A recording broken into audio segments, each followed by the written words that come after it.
How do these movies go? Well, first of all, we start off with a young, serious, uptight, high-maintenance bottom who's clearly not a stand-in for the writer-director living out his unrealized adolescent fantasies in middle age.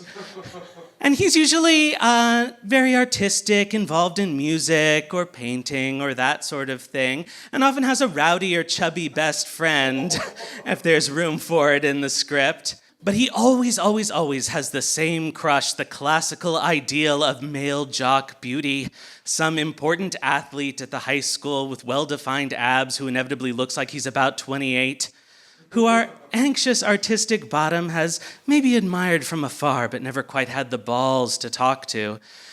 And through some kind of coincidental plot MacGuffin, they end up having to spend some time together, and soon they gradually grow closer as they share in our anxious, uptight, high-maintenance bottom's artistic passions, and occasionally even in the jock top's athletic pursuits when it's a good excuse to get them a little sweaty and shirtless together.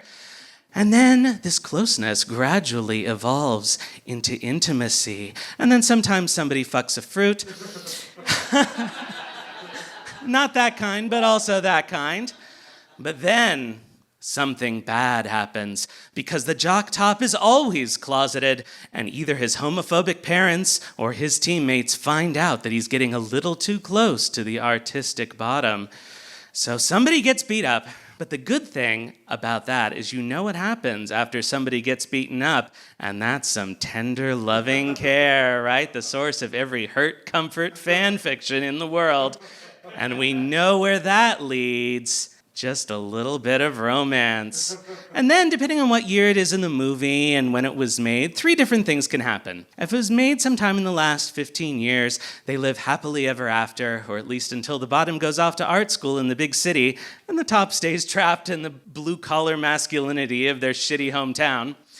If it's in the 80s or 90s, they break up, and it's very sad. And any time before that, somebody dies. And so that has been your guide to the plot of every gay teen movie in history.